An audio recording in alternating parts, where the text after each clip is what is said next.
Welcome to Your Ink Story, a podcast exploring what humans have in common through the stories behind the body art folks wear.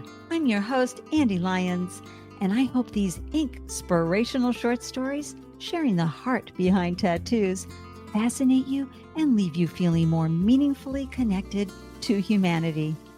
This is Season 1, Episode 22, and we're chatting with the remarkable Melissa Rivera, whose abundant and beautiful body art tells the story of the extraordinary lived experiences that led to powerful transformations and a deep commitment to self-love, kindness, and compassion.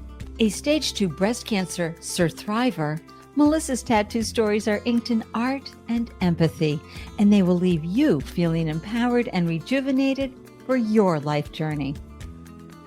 Welcome to Your Ink Story, Melissa. I'm so delighted you're here to share your ink stories with us. Good morning, Ande. Thanks for having me. Oh, I just love that we were connected by the phenomenal Amy Fagan. That's episode 20, everybody. Be sure to check out Amy's story. Melissa, before we get started, please let folks know where you're from and how you glow in the world. I am located in Brunswick, Maine.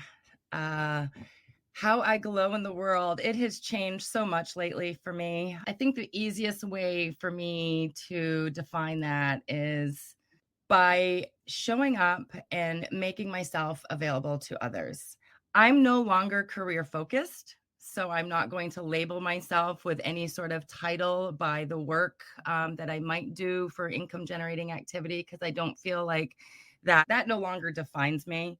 My passion these days is to simply be a reflection of what I'm working on to others, whether that be kindness, compassion. I think that's where I live. Kindness, compassion, and love. As hocus pocus as that sounds, anyone who's known me over the years or has even followed me recently know that that's where I'm at.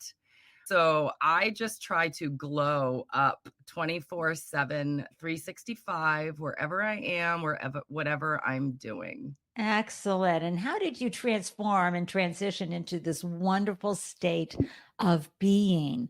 Because we all need to take a step back, right? And go, okay, we Yeah. can't define ourselves by what we do. Because I don't know if you recall that great Wayne Dyer quote.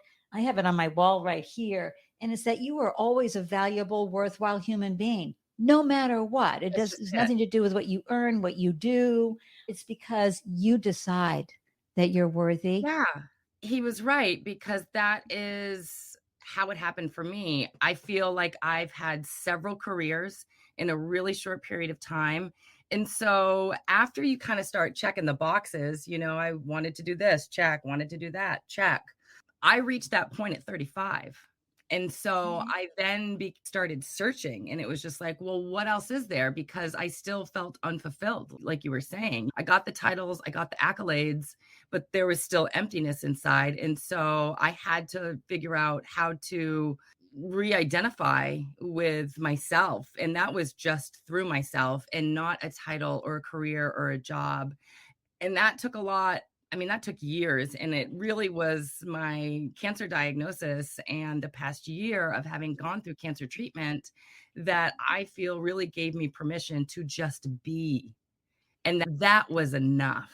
Yes, you got out of doership, right? Yeah. And got into being. And what kind of cancer were you diagnosed with, Melissa?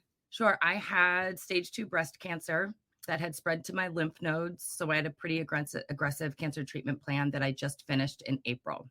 Oh, wow. Congratulations. And listeners, we're going to be talking more about Melissa's journey. Melissa, let's talk about your tattoo origin story. And listeners, I'm going to encourage you, get on over to Instagram to see Melissa's amazing canvas of body art. It is full on gorgeous everywhere. We're going to talk about each of the pieces, but something must have called to you, inspired you for that first time of permanently inking a design on your beautiful body. That was my favorite part of preparing for today, was reflecting on my origin, because I haven't in so long. So I often tell people, if you're in the chair on your 18th birthday, I think you're a lifer. And that was me. I planned my first tattoo. In the state of Maine, you have to be 18. That's the law. And so I basically just did research. So, God, if I was 18, that had to have been like 1995, I believe. And tattoos were hard to get in Maine in the 90s. And it was, of the time where not everyone had them.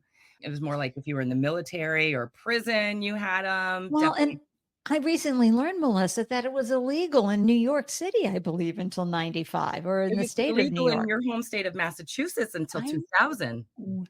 Yeah, until 2000. That's why my honey came to Maine. That's a whole other story. That's a whole other story, listeners.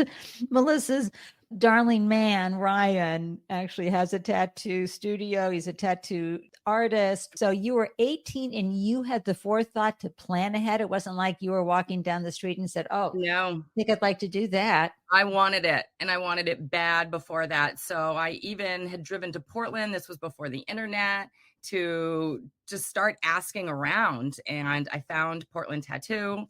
I went in, I checked out the shop. I made an appointment, put down a deposit, and then just waited for my appointment. That's how I got my first two. What was the design? What did you put down for the first time? God, this is awful. I'm a Leo, and I got the Omega symbol. Are you too, Ande? I am. What day are you? August 1st. Oh my gosh. What about you? I'm August 10. Nice. And Nice. listeners, my last name is Lyons. I'm a Leo, and August 10th is World Lion Day. What can I tell you? Stop. That's awesome. But so nice to meet a fellow Leo. Yay. So I got the Omega symbol, which is our astrological symbol. I got it on my stomach. At that point in time, my parents were like, you don't want it to be seen. You're a girl. Or you're only 18. You need to be able to cover it up. So it was still, those were all the concerns of that time, because they weren't very accepted, let alone on females. And at that time, corporate America was still sort of the way. And well, and the parents, right? They were thinking, oh my gosh, what is this going to say about our daughter? Oh, totally. Especially my parents. It got to the point, I'll never forget, one Mother's Day. I sat across from the table of my mother. I took her out to lunch and she looks at me and she's like scanning my tattoos. And she's like, are you done yet? And I was like, before I answer that, first, thank you for acknowledging. It means you're starting to accept them. Like it hasn't changed me. Oh, so yeah, I was definitely up against a lot of heat from my parents about tattoos and then the extent to which I started taking it. They were not ready for that, nor was I. Like, I think for a lot of people who are as heavily tattooed as I am, I think that's their goal. Like they see it. I did not see that, which is why I love my story, because I truly understand, like so many others, the power of getting tattooed. It wasn't because I wanted to look a certain way. It was because what it was doing for me. And what was it doing for you? It was cathartic. In what way? I started getting heavily tattooed when I got sober. They really went hand in hand. And I didn't know that at the time, but it was true addict behavior, like in its finest. It was, I quit one thing and I hit it hard on something else. And I really think that's what it was. It was giving me that same sort of numbness that I was getting out of drugs and alcohol. And then it was giving me a deeper sense of self as a result. In what way? Coming out with this unique art and a way to express myself uniquely. And thirdly, this is one thing that I really, really identified early on, and why I was getting tattooed is, like a lot of Leos, we are go-getters. Like chase, make more work to keep chasing. It was next level nonstop for me. And then I realized tattooing became a form of self-care. And people were like, what do you mean? And I was like, well, time, money, energy that I was putting into myself. It just so happened to have an outcome that was permanent, that permanently changed how I looked. But that, I started going back in the chair for that. Yeah. It relaxed me. It calmed me. It took my mind off things. It And I forces and you into the present moment totally, and totally. gives you that opportunity to release everything else. And especially when one has unaddictive behavior Mhm. and you're still working out the daily demons of managing feelings and Right. life and being okay with how it feels versus numbing those emotions out. I can only imagine what having the tattoo coming to life on your skin does for you. And then it becomes a touchdown tone for every day, correct? Yeah. And at the scale I was doing it, I wasn't getting a small piece here and there. Well, I let's talk about where you, after you got your first two, Melissa, where did you go from there? How did you decide what next to do on your beautiful body? Because pretty much from the neck down, you're covered. Yeah, that's a great question because my first two no longer exist. They have since been covered up. But where I went next was I took a break because I knew I wanted bigger. After that second one, something in me, I wanted more. And I wasn't seeing it. Like I didn't, again, we're talking 96 now. I wasn't seeing large scale work. I just, Ever. right? So, I mean, the biggest you would see would be something like on a sailor, like a traditional heart or an anchor or a pinup girl, something like that. And so I waited and waited and waited.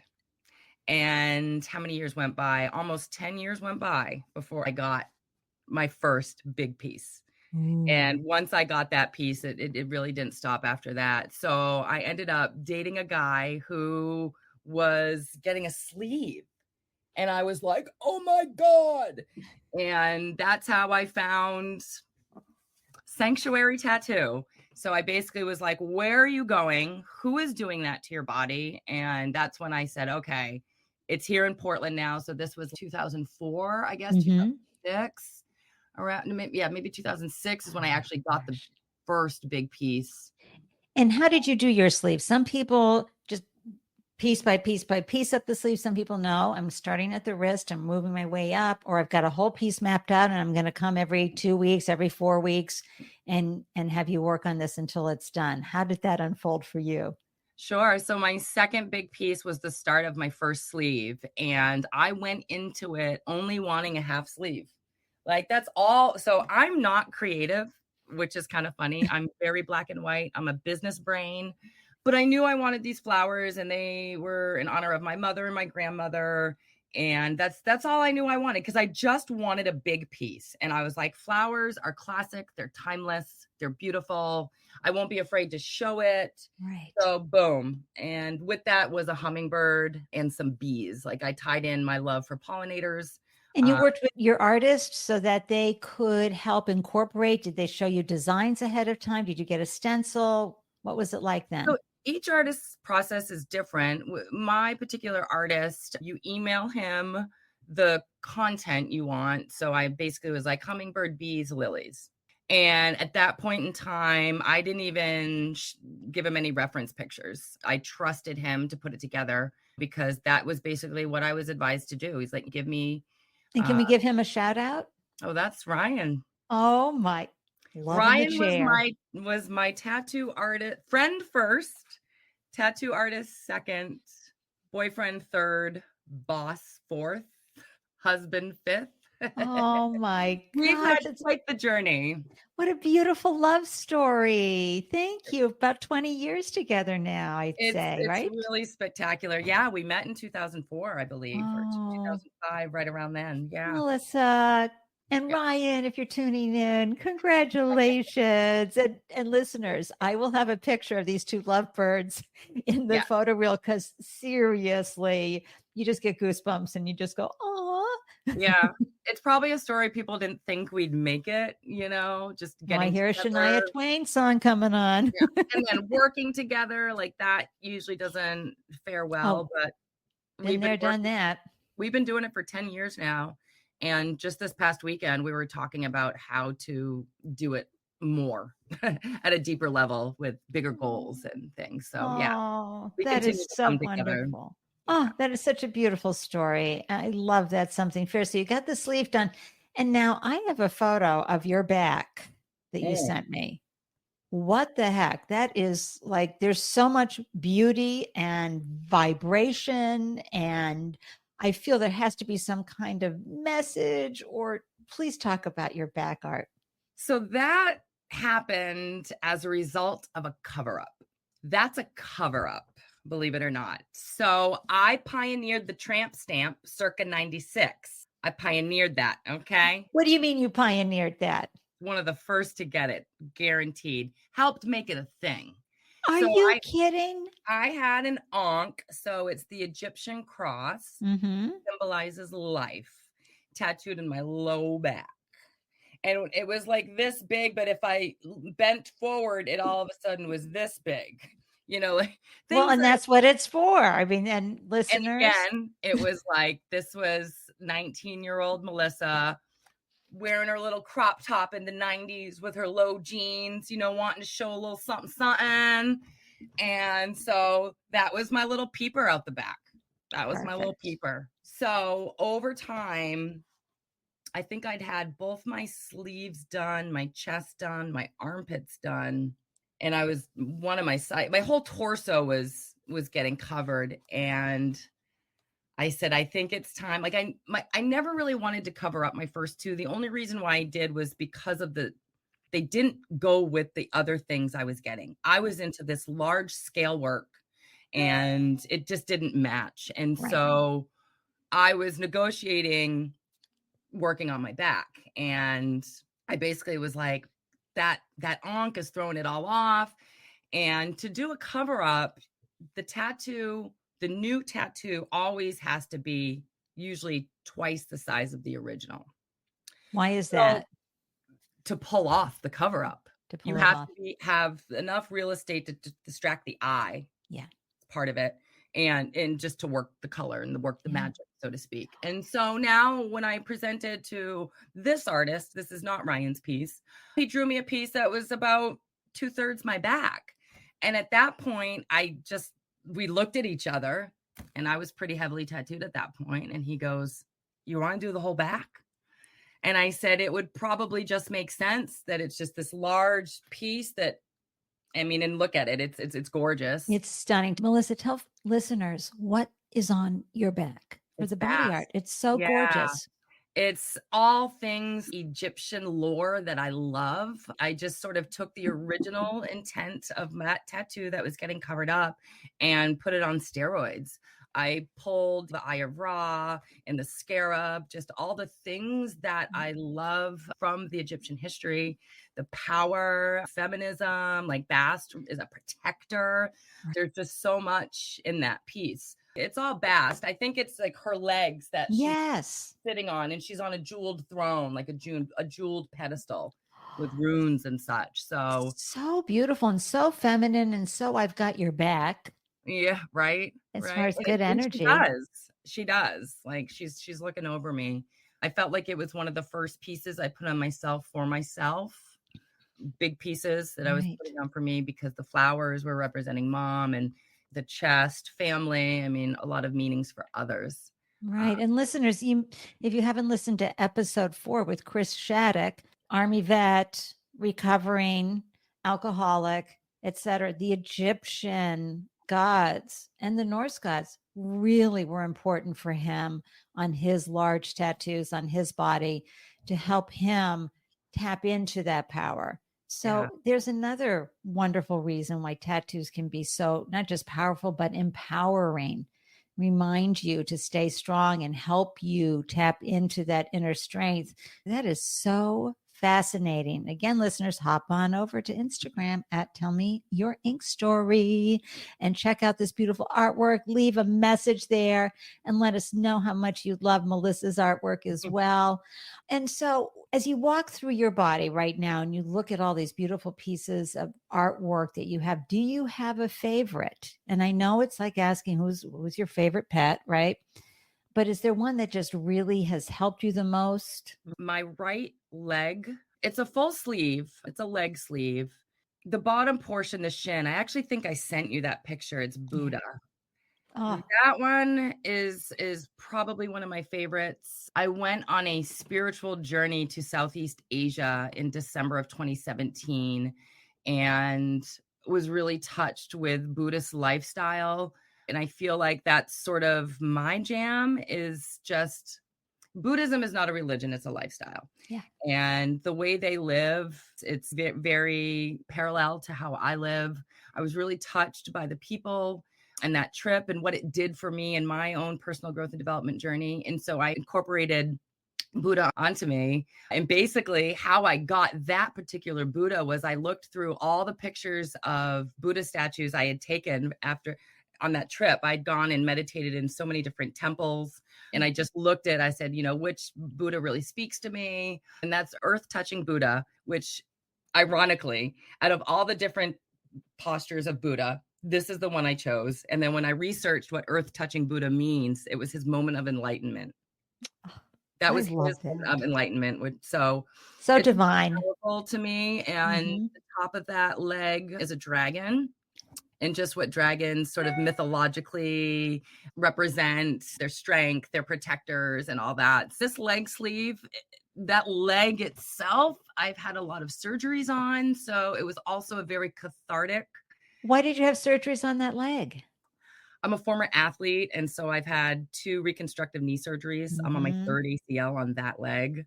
That leg's been a lot of issues. I've had bad viscosities on that leg. And so I think it was just, again, super cathartic for me to be able to, I don't know, decorate that leg, I guess, if you will.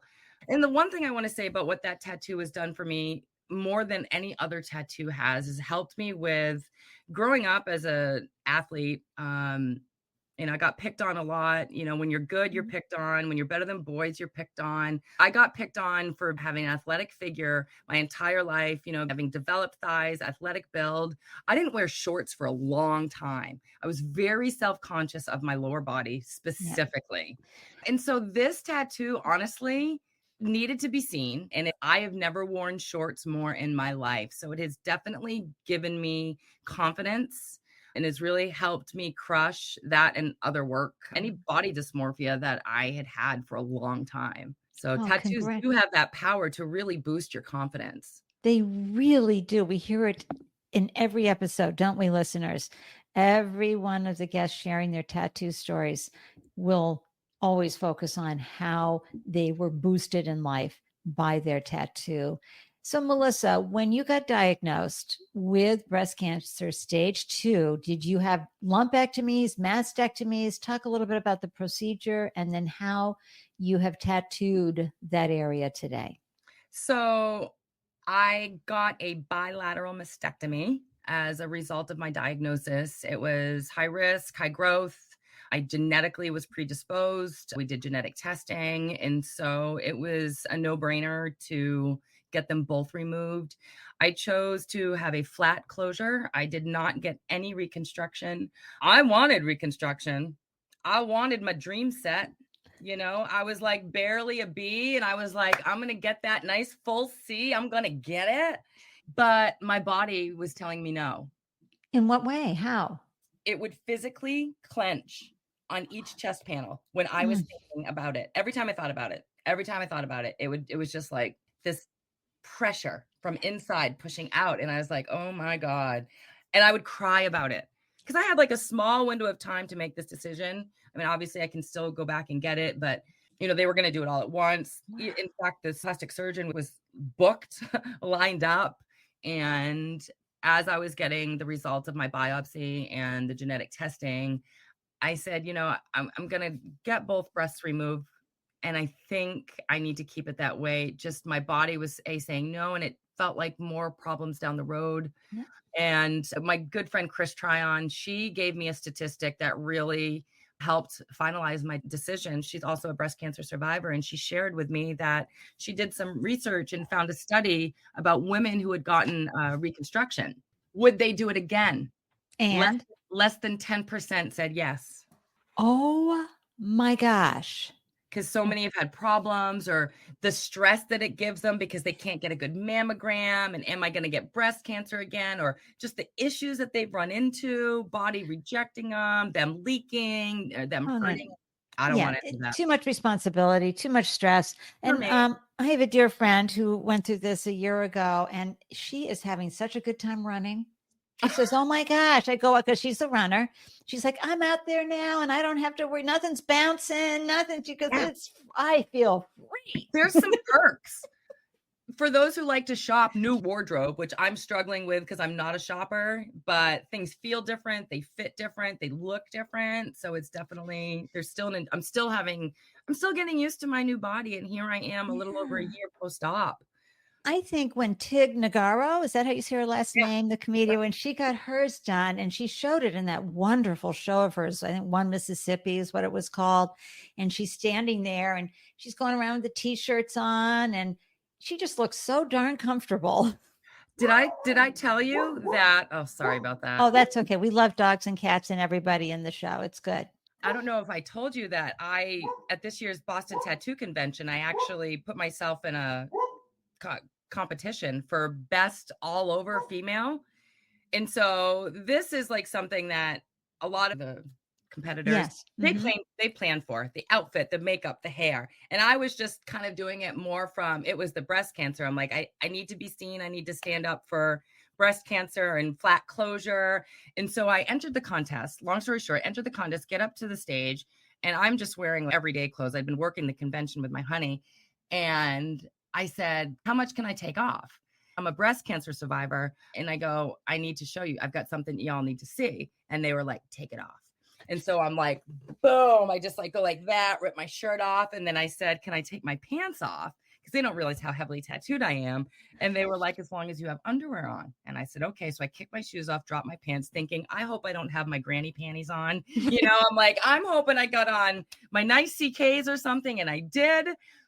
I got on stage at the Boston Tattoo Convention, stripped down to my underwear, walked across the stage in front of 2 tables of judges, and then stood in front of the crowd in my underwear. And your flat closure. And my flat closure. And I was like, I'm a breast cancer survivor. And the MC took over. She's a breast cancer survivor. And he was like, F cancer. And that just felt really good. It was so empowering to do that. And it paid off as soon as I got off the stage. I had a woman come up to me crying, and she was just like, thank you. Thank you. And I was like, that's why I did it. There you go. You know what I mean? So, but also, your tattoo community, very accepting people. It's right? True. That was the place to do it if I was going to do it. Yeah. And still have an important impact. And how did you feel? I mean, I know you helped that woman, but how did you feel when you got off the stage? I was more nervous when I got off than when I was on there. I was kind of like, what did I just do? I was like, now all these people, I have to look at them, and they just saw me pretty much naked. But it could take you back to, at least it brought back memories for me when I late teens, early 20s, when I'd get off and just, what did I just do? Oh my gosh. Andy liked to have a good time, I bet. Oh yeah, I got the stories. We'll have to get together sometime and share. So Melissa, you got tattoos. We're seeing this a lot now. I'm certainly seeing on the IG and TikTok tattoo feeds of the not just beautiful tattoos over the mastectomies, but also nipple tattoos to sort of just help a woman feel like, okay, I still have nipples. What are your thoughts? How did you decorate your body after you had your double mastectomy? Sure. So my chest was already tattooed completely. Like boobs and all? They were, my boobs were fully tattooed prior to my mastectomy. So what you see in those pictures was already there. My breast surgeon, she was so stressed out. She was going to ruin them, especially with like Ryan in the room with every appointment, But we were like, hey, doc, get the cancer out. Permission to botch my tattoos. We'll fix them later. So they were already there. In regards to women doing them, because I've seen quite a few women who have done it. I work in the tattoo industry, so I know my husband has tattooed over scars of various kinds. And again, it's cathartic. Some people don't want to be reminded of what they went through for whatever reason. In regards to the nipple reconstruction tattoos, I think that is phenomenal. One of my best friends does permanent makeup, PMU. I think she's studying to do the areola reconstruction. No, actually, she's already doing it because she posted something on her social media and it was the woman's reaction to it. This was a woman who'd had a mastectomy. I think it was a single Yeah. mastectomy with reconstruction. But yet, if you don't have your nipple, you're still not confident, perhaps, or feeling sexy. And I saw what the power of areola reconstruction can do. I mean, the woman just like went into tears, and it's because she was just so happy that she could stand there after such a traumatic experience and feel better about herself and her body. So I love that they're doing it, and I'm all about it. You know, whether you get the areola reconstruction or you get a gorgeous piece or you get nothing at all. My body went through so much trauma the past year. I'm having a hard time getting tattooed right now. I've pushed back 3 appointments. Mm. I did just get tattooed finally, I think 3 weeks ago maybe, or a month ago now. But it was Where? I'm starting what leg I have left, so my left thigh, and it was really painful. It was a hard session for me. I cried and I had to cut it short. Yeah. Yeah, I don't know if my body's really ready for it, and I don't know if it No, wants to get yeah. tattooed anymore. Right. And I remember, and again, back to episode four, folks, with Chris Shattuck, when he went to get his, because he's a stage 4 prostate cancer thriver. And they were very concerned because it was so soon after his treatment, 2021. So COVID is still hanging around. And he had to do a lot of research on the immune system, how his immune system would be challenged, but he just needed that tattoo. And it was hard, Melissa. Yeah. I got And cleared months ago to get tattooed, but I just haven't been ready, you know, and like I said, no, I kept pushing it out, and it's even only been though a year, right? Since all of this happened. yeah, a little over. Yeah. Yeah. So folks, Melissa and I are chatting November 1st, 2023. This has been very quick. I mean, especially when you get diagnosed with the type of cancer that you have had, Melissa, they move very quickly. So I still see your body is still trying to catch up to what happened. And this happens to a lot of humans, right? We have something happen and our minds are all like rational. They're like, oh yeah, we're in it. We've got this. We can do this. And the body's like, say what? Wait a Yeah. minute. I didn't get that memo. What are we doing now? Recovery from chemo alone takes Oh 12 my. to 24 months. Like, Oh gosh. and Yeah. then I had radiation on top of that. And I mean, it's just, it compounds. So yeah. And did you do immune therapy or? No, Yeah. but I am on an estrogen suppressor. They used Yeah. to call it oral chemo. It's a pill I have to take every day. Yeah. Uh, Yeah. yeah. No, it becomes a huge shift in how you be in the world. But you are a Leo goddess. You are a fierce warrioress, and you are bringing so much representation to women and their loved ones on how to take this, not just the diagnosis, the chemo, everything, but the change, the significant change as a woman with your body Mm. when you get the flat incision. So now women have been, since they were nursing those children, have been identified by their breasts. And so now Yeah. you've removed that. And all of a sudden, there's just this whole new metamorphosis as well and transition for you. And you're putting it out there proudly, yet transparently, talking about the hard times, the challenges, the emotions that happen, but also giving people the evidence of how to pull on the threads of strength. Or Yeah. when you're not feeling strong, the ability to stay fluid. And women really can do this so much better than men.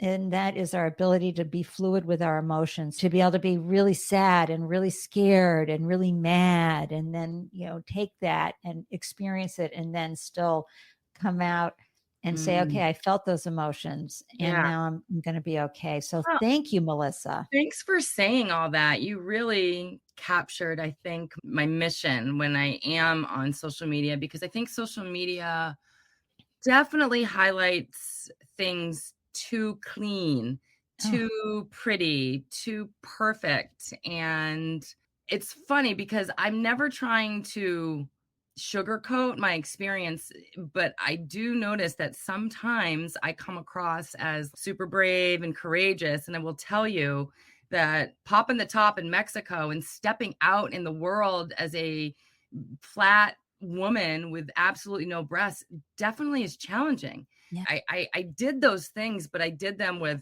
a lot of conversation with my partner, with a lot of tears and trepidation and nervousness. And even still, sometimes if I'm wearing a low cut tank top, it's like, what are they thinking? Or are they gonna think I'm a freak or weird, or how are they? You've got to definitely learn to not care about how people are judging you and seeing you. Well, and not only that, you went through a very traumatic event. And with any type of trauma, you have to frame it up in order to be able to deal with it on a daily basis. So it may not be so much sugarcoating it as much as you are on a journey of reframing what happened to you in a way that you can actually be a spokesperson about it. Yeah, thank you for acknowledging that, and I actually want to become more vocal about flat closure specifically because it's not really offered. It's kind of an outcome of a choice. Right. But when I was having the conversation with my surgeon, they were not like, you can have a lumpectomy, a mastectomy, a bilateral mastectomy, and then reconstruction or fillers. Like, they're not saying, or you can choose to be flat. They don't even offer it. And it needs to be offered. Oh my gosh, yes. I am just over the moon excited for how you are showing up in such a short period of time about your journey, about who you are as a woman in the world, as a person in the world, and as a breast cancer, you call it survivor? SurThriver. People always say survivor, and I have a hard time with that word. Watch my Dempsey Challenge speech. You'll love it. It's all about me trying to change the narrative about that word. And so everyone says thriver, so I just put a spin on it. I'm a SurThriver. I think that's important because you're honoring the fact that you went through something that was life-threatening and you survived. But you didn't just survive. Right. You were finding the pathway for thriving, but not just thriving. You have to honor the Sur part. So I love that. And I will have a link, listeners, to the Dempsey Challenge speech of our wonderful guest, Melissa. And so that you can all tune into that as well. It'll be in the show notes. Okay. But if you don't see it, reach out to me so I can get that link to you. Oh my gosh. Like, what haven't we covered yet, Melissa? I know you got some new tattoos. When you're ready, you're going to be putting more on. Any last thoughts for folks before I wrap up this INKspirational conversation with you? I would say when it comes to getting that tattoo, do it. Be patient. Do your due diligence. People want it tomorrow. And I think some of the best work you're going to get is you're going to have to wait. So wait for it and advocate for, I guess, be really clear about what you want that tattoo to look like. Because sometimes people are quiet, and use your voice, I guess, would be my ultimate. Use your voice, trust your intuition. Perfection. Listeners, I'll have all the links to follow Melissa everywhere she glows in the show notes, but also be sure to follow Your Ink Story on Instagram at Tell Me Your Ink Story to see images of Melissa's beautiful and empowering ink. And yes, you're going to see the flat closure right there and a beautiful, beautiful photo of her and her darling man, Ryan. As I promised earlier, thank you so much, Melissa, for sharing your beautiful ink stories with us, your cancer SurThriver stories with us. I'm deeply, deeply grateful for your time, your presence, your inspirational insights about the art of tattoos and the heart and perseverance and tenacity and joy and everything you've got behind your tattoos. You've helped us connect more deeply with each other during this conversation. Thanks for having me, Ande. It's been great to share all these stories with you. And I deeply appreciate your passion for the art of tattooing. Oh, thank you. Thank you, Melissa. Thank you for listening to this episode of Your Ink Story. Please rate and review this podcast wherever you are tuning in. And if this episode inspired you, please share it so we can all feel more connected through our common humanity and lived experiences. If you or someone you know would like to share a meaningful ink story on the podcast, please send me an email, Ande@yourinkstory.com, along with a brief description. Feel free to share your thoughts about this episode via a voicemail message by visiting yourinkstory.com. And when you get to the website, just tap the podcast mic icon located in the lower right-hand corner of the screen and leave your message. Until next time, I'm wishing you a delicious day everywhere you glow. Cheers.